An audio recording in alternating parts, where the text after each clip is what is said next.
Assalamualaikum warahmatullahi wabarakatuh. Halo, balik lagi dengan kami, channel JJG Story. Sebelum lanjut, mari kita tulis salawat di kolom komentar. Semoga menjadi salah satu saksi amal ibadah kita kelak nanti. Kali ini kita akan menceritakan kisah yang tentu saja menggemparkan untuk didengar. Bagaimana kisahnya? Tetap di JJG Story.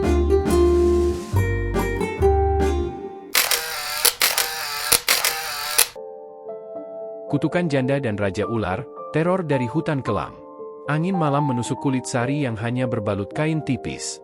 Kegelapan menyelimuti hutan, hanya diterangi temaram bulan yang mengintip dari celah dedaunan. Ia terus melangkah, kakinya melewati tanah lembab dan akar-akar pohon yang menjulur seperti tangan-tangan yang ingin merengkuhnya.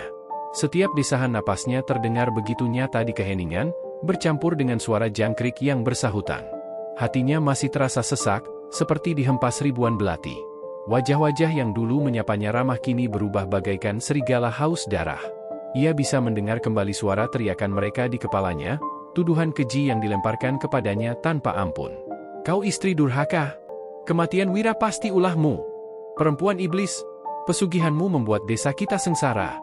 Sari menutup telinganya, berusaha mengusir gema suara-suara itu. Tapi semakin ia berusaha, semakin jelas semuanya terngiang. Bahkan wajah suaminya yang terbujur kaku dengan tubuh membiru masih terbayang jelas di matanya. Bagaimana bisa mereka menuduhnya? Bagaimana bisa mereka berpikir bahwa ia, yang mencintai Wira lebih dari hidupnya sendiri, tega menghabisinya? Setetes air mata jatuh ke pipinya, lalu yang lain menyusul, membasahi wajah yang dulu selalu tersenyum penuh harapan. Sekarang, hanya kepedihan yang tersisa. Langkahnya terhenti di tepi sungai kecil. Cahaya bulan memantulkan sosoknya di permukaan air yang tenang. Ia menatap refleksi dirinya, pucat, lelah, dengan mata sembab dan bibir bergetar. Itu bukan lagi Sari yang dulu. Perempuan yang berdiri di hadapan sungai ini bukan lagi bagian dari desa. Ia telah diusir, dibuang, dilabeli sebagai penyihir. Jari-jarinya menyentuh permukaan air, gemetar. Sebuah pikiran gelap melintas di benaknya, jika ia melangkah ke dalam sungai itu, membiarkan arus membawanya, mungkin semua ini akan berakhir. Tak ada lagi penderitaan. Tak ada lagi tuduhan. Namun sebelum kakinya sempat bergerak, sebuah suara lirih menggema dari balik semak-semak. Sari menegakkan tubuhnya, menahan napas. Jantungnya berdegup lebih cepat. Suara gemerisik itu semakin jelas, seperti seseorang yang mengawasinya dari kegelapan. "Siapa di sana?" tanyanya, suaranya hampir tak terdengar. Tak ada jawaban. Hanya angin yang bergerak di antara dedaunan. Namun ia tahu ia tak sendiri. Ada sesuatu, atau seseorang, di sana. Lalu, dari balik bayang-bayang hutan, seorang perempuan tua muncul. Tubuhnya membungkuk, kulitnya penuh kerutan, dan matanya, tajam, penuh sesuatu yang tak bisa dijelaskan. Pakaiannya lusuh, seperti telah bertahun-tahun hidup di dalam hutan tanpa bertemu manusia lain. Sari menelan ludah. "Siapa kau?" Perempuan itu tersenyum tipis, namun senyum itu tak serta-merta membuat Sari tenang. Ada sesuatu dalam sorot matanya, bukan ancaman, tapi sesuatu yang lebih dalam. "Aku sudah lama menunggumu," katanya dengan suara parau, seperti bisikan angin yang membawa rahasia-rahasia lama. Dada Sari semakin sesak. "Menungguku?" Perempuan itu mengangguk pelan, lalu mengulurkan tangan kurusnya. "Kemarilah, anak muda. Kau butuh perlindungan. Kau butuh kebenaran." Sari menatap tangan itu. Ia bisa berlari, kembali ke desa, tapi untuk apa? Tak ada lagi tempat baginya di sana. Satu-satunya pilihan adalah maju, mengikuti perempuan ini, memasuki kegelapan yang lebih dalam. Dengan langkah berat, ia mengulurkan tangannya dan menggenggam tangan si perempuan tua. Dingin, kasar, namun entah mengapa terasa menenangkan. Malam itu, Sari memilih takdirnya. Entah menuju kehancuran, atau menemukan kebenaran yang telah lama tersembunyi. Langkah Sari semakin gontai. Tanah yang basah membuat kakinya sulit berpijak dengan mantap. Hutan ini begitu pekat, nyaris tanpa celah bagi cahaya bulan untuk menyelinap. Setiap desiran angin membawa bisikan samar yang membuat bulu kuduknya berdiri. Ia tak tahu berapa lama sudah berjalan. Mungkin 1 jam, mungkin lebih. Yang pasti, tenaganya hampir habis. Perutnya perih menahan lapar, sementara tubuhnya mulai lemah akibat udara dingin yang menyelimuti. Sebuah ranting tajam menggores lengannya, meninggalkan luka yang segera mengeluarkan darah tipis. Sari meringis, tapi tak ada gunanya mengeluh. Tidak ada yang peduli. Tidak ada yang akan menolongnya. Ia hanya bisa terus berjalan, Meski hatinya mulai dipenuhi rasa putus asa. Suara lolongan serigala terdengar dari kejauhan, membuat Sari semakin waspada. Apakah ia hanya ketakutan berlebihan? Atau memang ada sesuatu yang mengintainya dalam gelap? Tiba-tiba, kilat membelah langit, diikuti suara guntur yang menggelegar. Lalu, hujan turun deras, seakan langit pun menangisi nasibnya. Pakaian Sari yang sudah lusuh kini basah kuyup, tubuhnya menggigil hebat. Dengan langkah terseok, ia mencari perlindungan.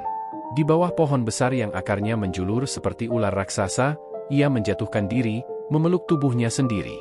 Ia merapatkan kedua lututnya ke dada, mencoba menghangatkan diri, tapi sia-sia. Air matanya bercampur dengan tetesan hujan. Ia memejamkan mata, membiarkan pikirannya tenggelam dalam kesedihan yang semakin dalam. Lebih baik mati di sini daripada kembali ke sana, pikirnya dengan getir. Desa itu bukan lagi rumah. Tempat itu telah berubah menjadi neraka yang menolak keberadaannya. Malam semakin larut. Hujan masih deras, dingin semakin menggigit. Tapi Sari terlalu lelah untuk peduli. Jika ini akhir hidupnya, ia menerimanya. Setidaknya, ia tak perlu lagi menanggung luka yang terus mengiris hatinya. Namun, di antara deru hujan, samar-samar ia mendengar sesuatu. Langkah kaki. Mendekat. Sari menahan napas. Apakah itu manusia? Atau sesuatu yang lain? Hujan mulai mereda, hanya menyisakan rintik-rintik halus yang jatuh membasahi tanah. Nafas Sari memburu, tubuhnya masih menggigil, tetapi sesuatu yang jauh lebih mengerikan membuatnya lupa akan dingin. Ada sesuatu yang merayap di kakinya. Awalnya, ia mengira itu hanya akar pohon atau ranting yang terbawa angin.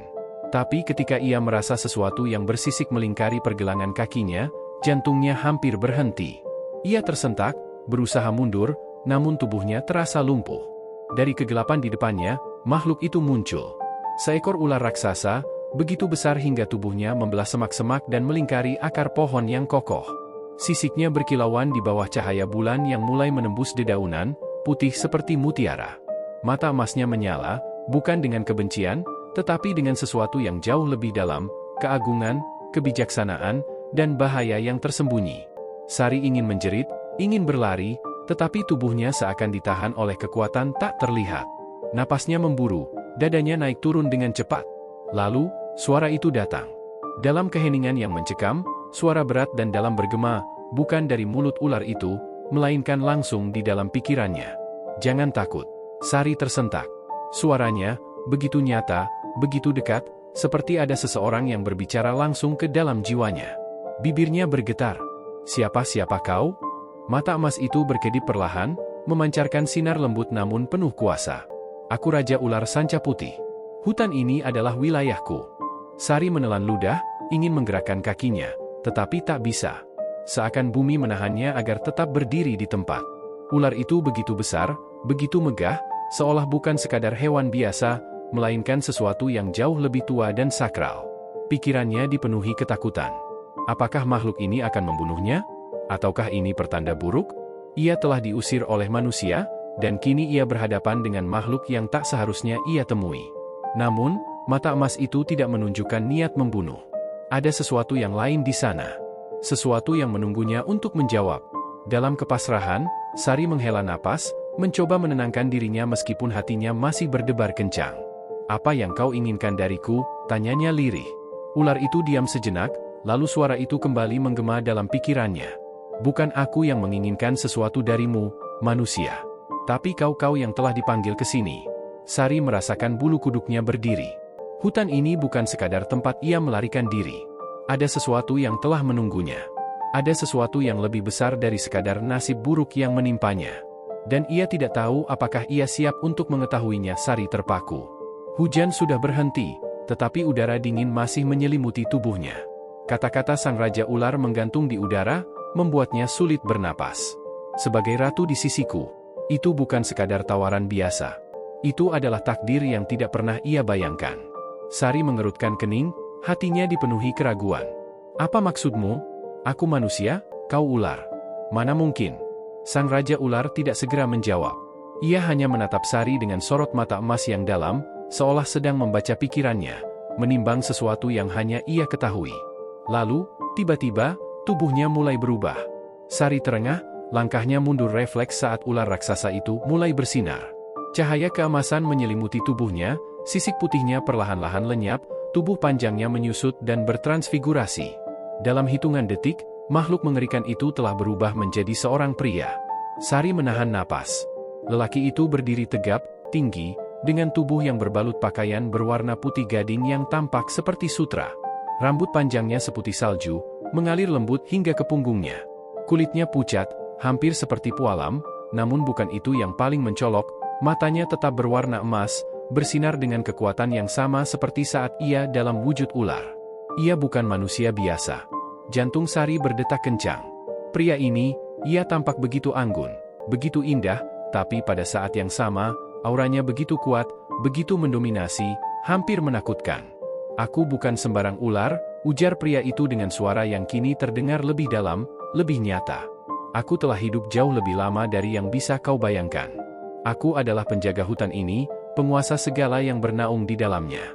Sari tidak tahu harus berkata apa. Semua ini terasa seperti mimpi, atau mungkin sebuah kutukan baru yang menantinya. "Aku telah lama memperhatikanmu," lanjut pria itu. "Aku tahu penderitaanmu, aku tahu kesedihan yang kau pendam. Kau dikhianati, diusir, dituduh melakukan sesuatu yang tidak kau lakukan. Dunia manusia telah menolakmu." Sari mengepalkan tangannya. Kata-kata itu menyakitkan, karena itu adalah kebenaran. "Di sisiku," lanjutnya, "kau tidak akan ditolak. Kau tidak akan dihakimi. Kau akan memiliki kekuatan lebih dari yang pernah kau bayangkan. Kau bisa menjadi ratu, dan mereka yang telah menyakitimu akan belajar untuk takut padamu." Sari menahan napas. Tawaran itu begitu menggoda, begitu penuh janji akan pembalasan yang manis. Tapi, apakah ia benar-benar ingin itu? Ia masih belum tahu. Yang ia tahu, hidupnya tidak akan pernah sama lagi. Sari menggigit bibirnya, matanya menatap pria di hadapannya dengan penuh kecurigaan. Hatinya terombang-ambing. Ia tahu ia tak lagi punya siapa-siapa. Desa telah menolaknya, orang-orang yang dulu ia anggap saudara kini hanya melihatnya sebagai ancaman. Namun, menerima lamaran makhluk gaib bukanlah keputusan yang bisa diambil dengan mudah. Sari menarik napas, mencoba mencari keberanian dalam dirinya. "Apa kau akan menipuku?" Suaranya bergetar. "Apa kau hanya ingin menjadikanku tumbal?" Pria itu tidak tampak marah. Sebaliknya, sudut bibirnya terangkat dalam senyum tipis, seolah pertanyaan itu sudah ia duga sejak awal. "Aku bisa mengambil nyawamu sekarang jika aku mau," katanya dengan nada tenang, namun penuh ketegasan. "Tapi aku memilih memberimu kehidupan baru." Sari membeku. Ada kebenaran dalam kata-katanya. Jika makhluk ini menginginkan kematiannya, ia pasti sudah mati sejak tadi. Namun, ia masih di sini, hidup, meski hatinya diliputi kebimbangan. Mata emas pria itu menatapnya lurus, menembus lapisan keraguan dan ketakutan yang menyelimuti Sari. Tidak ada kebohongan di sana. Tidak ada niat jahat yang tersembunyi. Hanya ketulusan yang tak biasa, sesuatu yang lebih sulit ia percayai daripada ancaman. Sari menunduk. Ia merasa seperti manusia kecil yang berdiri di tepi jurang, tak tahu apakah harus melangkah atau mundur. Tawaran itu menggoda, tetapi apakah ia siap menerima konsekuensinya? "Apa yang akan terjadi padaku jika aku menerimanya?" tanyanya pelan. Pria itu mendekat, mengangkat dagunya dengan lembut, membuatnya kembali menatap mata emas itu. "Kau akan menjadi bagian dari dunia ini," katanya, suaranya serak seperti bisikan angin malam. "Kau tidak akan menjadi manusia biasa lagi. Kau akan memiliki kekuatan, kebebasan, dan tak seorang pun bisa menyakitimu lagi." Sari menahan napas. Tak seorang pun bisa menyakitinya lagi. Kata-kata itu menusuk jantungnya, mengguncang semua rasa sakit yang selama ini ia pendam. Tapi apakah itu benar-benar yang ia inginkan? Ataukah ini hanya pelarian dari luka yang belum sembuh? Sari berdiri di persimpangan yang akan mengubah hidupnya selamanya. Dan kali ini, hanya ia sendiri yang bisa memilih. Sari merasa tubuhnya ringan seketika. Sekelilingnya berubah, angin seakan membawanya melayang, membawanya menembus kabut yang menyelimuti hutan. Saat ia membuka mata, ia tidak lagi berdiri di bawah pohon besar tempat ia berlindung. Sekarang, ia melihat hutan dengan cara yang belum pernah ia alami sebelumnya. Di bawahnya, sungai jernih mengalir seperti permata cair, memantulkan cahaya bulan dalam kilauan perak. Airnya begitu bening hingga ia bisa melihat ikan-ikan berwarna emas berenang di dalamnya. Udara dipenuhi aroma tanah basah dan bunga liar yang mekar di tepian sungai, menciptakan harmoni yang nyaris magis. Namun, keindahan itu hanya sebagian dari kenyataan. Di kejauhan, ia melihat pohon-pohon dengan duri-duri tajam yang mengeluarkan asap beracun, membuat hewan-hewan kecil yang tersesat di sekitarnya roboh dalam sekejap. Sarang laba-laba sebesar manusia menggantung di antara dahan-dahan tua, sementara bayangan hitam bergerak cepat di dalam semak-semak, mengintai mangsanya. Suara bisikan terdengar di telinganya, bukan dari makhluk yang terlihat, tetapi dari hutan itu sendiri. Ia merasakan kehidupan yang berdenyut di sekelilingnya, liar, tak terduga, dan jauh dari kelembutan dunia manusia yang pernah ia kenal. Sari menoleh pada sang Raja Ular yang berdiri di sampingnya, tenang, seakan tak terpengaruh oleh semua yang mereka lihat. "Jika kau ingin hidup di sini," katanya dengan suara dalam dan berwibawa, "kau harus belajar segalanya." Sari menelan ludah, menyadari bahwa keputusan ini bukan sekadar memilih tempat baru untuk tinggal. Ini adalah dunia yang memiliki aturannya sendiri, aturan yang bisa melindungi, tetapi juga bisa membunuh dalam sekejap jika ia lalai. Hari demi hari, ia mulai belajar. Sang Raja Ular mengajarinya memahami bahasa hewan. Ia mulai bisa menangkap bisikan semut-semut yang memperingatkannya akan hujan, atau nyanyian burung yang menandakan adanya bahaya.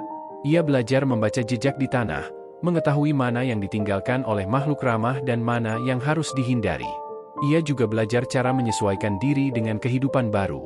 Tubuhnya menjadi lebih kuat, langkahnya lebih ringan, dan indranya lebih tajam. Ia tak lagi sekadar manusia biasa yang tersesat di hutan, ia mulai menjadi bagian darinya. Namun, meski tubuhnya beradaptasi, hatinya masih diliputi keraguan. Saat malam tiba dan ia beristirahat di dalam sebuah gua kecil yang tersembunyi, pikirannya kembali pada kehidupan lamanya. Ia teringat rumah yang telah ia tinggalkan, suara anak-anak desa yang dulu sering memanggil namanya, bahkan wajah suaminya yang kini hanya menjadi kenangan. Apakah ini benar-benar jalannya? Apakah ia akan selamanya menjadi bagian dari dunia ini? Ataukah ada jalan untuk kembali, meskipun ia tahu bahwa tidak ada seorang pun yang akan menerimanya lagi? Sari tahu, keputusannya semakin dekat. Dan begitu ia memilih, tak akan ada jalan untuk berbalik. Hari demi hari berlalu seperti mimpi yang aneh namun nyata. Sari tak lagi merasa seperti orang asing di hutan ini. Hutan yang dulu tampak menakutkan, penuh bahaya yang mengintai di setiap sudut, kini menjadi tempat di mana ia belajar bertahan, beradaptasi, dan, tanpa ia sadari, mulai menemukan kedamaian. Dan semua itu karena satu sosok, Sang Raja Ular. Pria itu selalu ada di sisinya. Ia mengajarinya bagaimana membedakan tumbuhan yang bisa dimakan dan yang beracun, bagaimana membaca pergerakan angin untuk mengetahui kapan badai akan datang, bahkan bagaimana berkomunikasi dengan makhluk-makhluk penghuni hutan. Ia tidak hanya menjadi pelindungnya, ia menjadi gurunya. Setiap malam, saat mereka duduk di depan api kecil yang membara di dalam gua, Sari memperhatikan pria itu dalam diam. Cahaya api menyorot wajahnya yang tajam dan pucat, membuat mata emasnya bersinar seperti nyala lilin di dalam kegelapan. Ia bukan manusia. Ia makhluk gaib, penguasa hutan ini.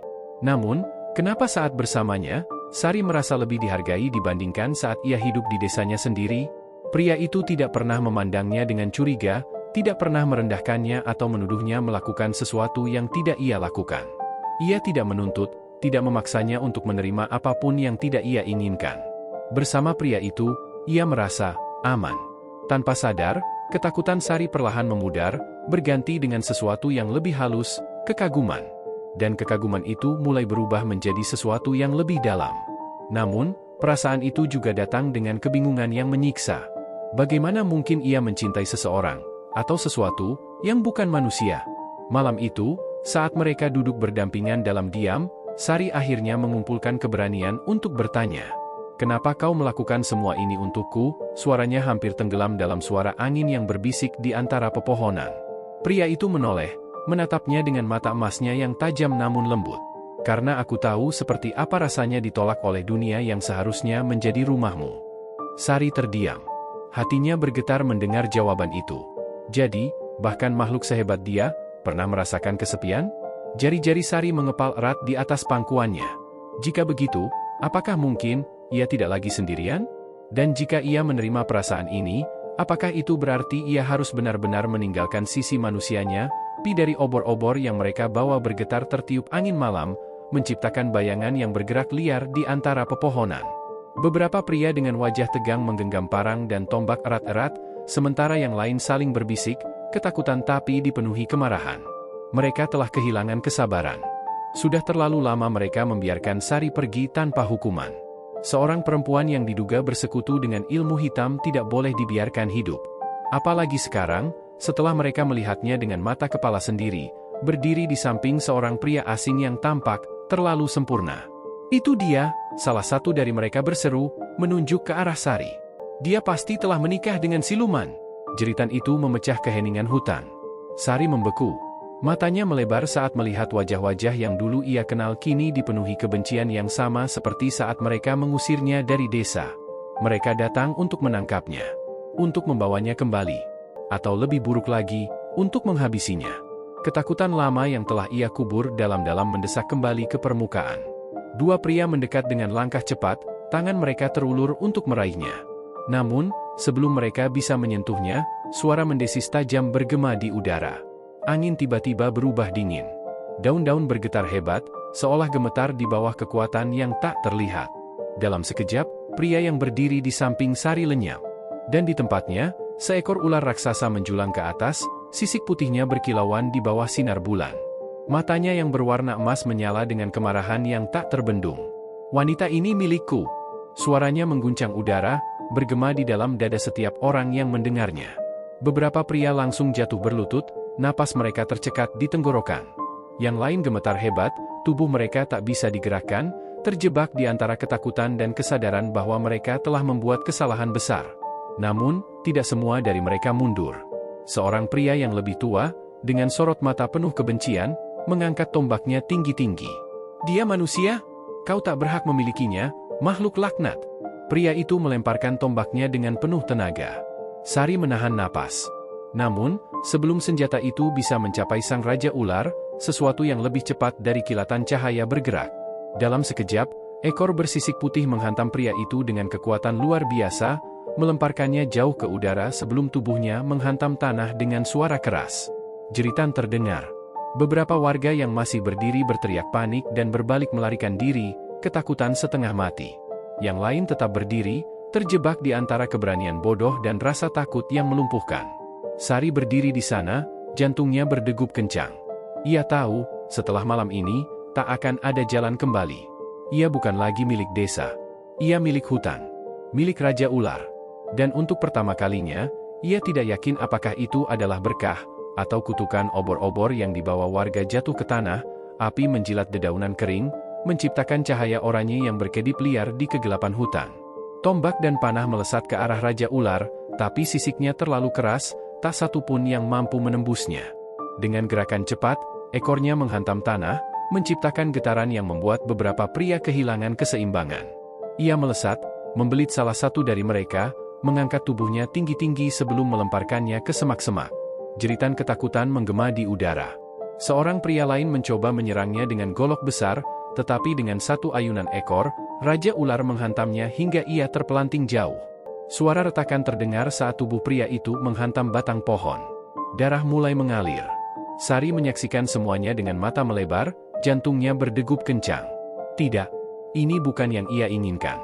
"Apa yang kau lakukan?" Suaranya nyaris tercekat dalam teriakan putus asa. Namun, Raja Ular tak berhenti.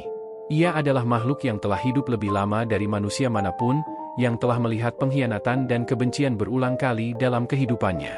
Dan ia tak akan membiarkan siapapun menyentuh wanita yang telah ia lindungi. Satu pria berlari ke arahnya, mencoba menusukkan tombak ke sisinya. Dengan gerakan secepat kilat, Raja Ular melilit tubuhnya dan mencekiknya perlahan. Sari tersentak. Ia melihat mata pria itu melebar, wajahnya memucat, napasnya tersengal. "Tidak, tidak seperti ini. Berhenti!"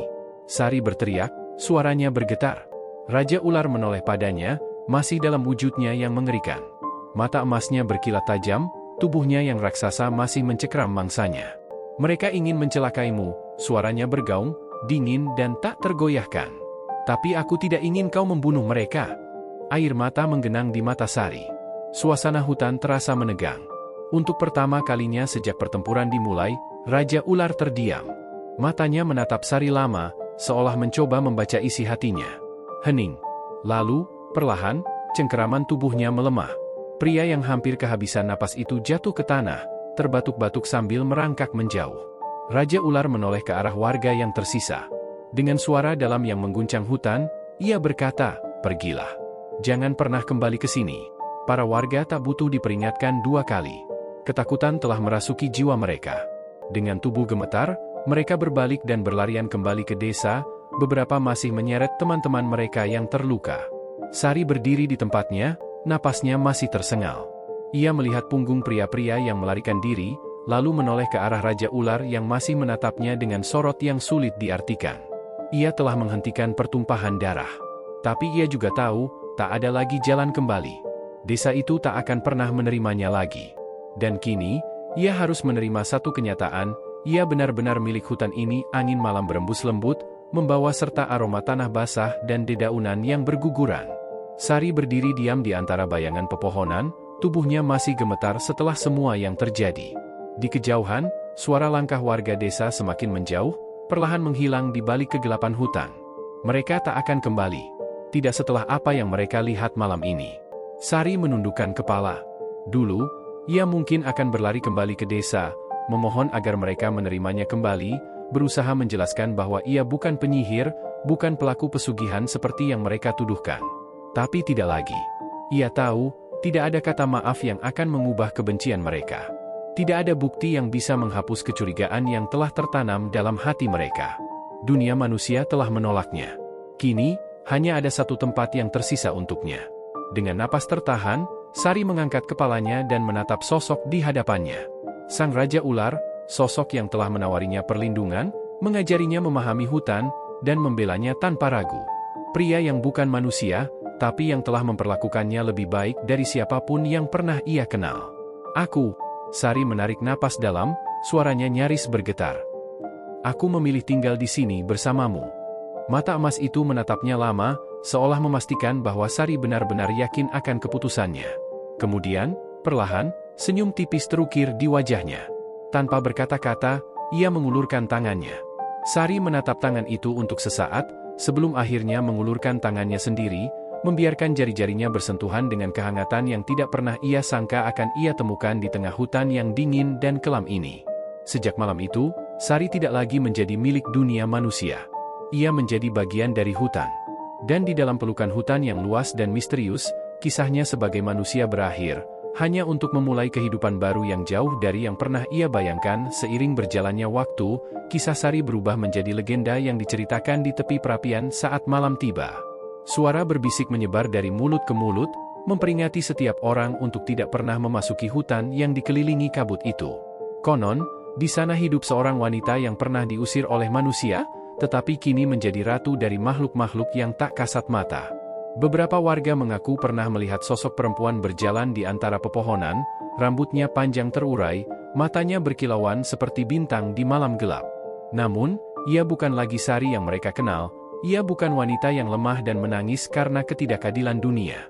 Ia telah menjadi bagian dari hutan, menyatu dengan angin, air, dan tanah.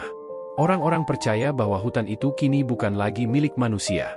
Itu adalah kerajaan gaib, tempat di mana siluman berkuasa dan manusia tak punya hak untuk menginjakkan kaki. Dan di tengah sunyi hutan yang luas, di antara akar-akar pohon tua yang berliku dan sinar rembulan yang menembus dedaunan, Sari berjalan dengan langkah ringan. Tatapannya tak lagi menyimpan luka atau penyesalan. Ia bukan lagi wanita yang terbuang. Ia telah menjadi ratu di dunia yang baru.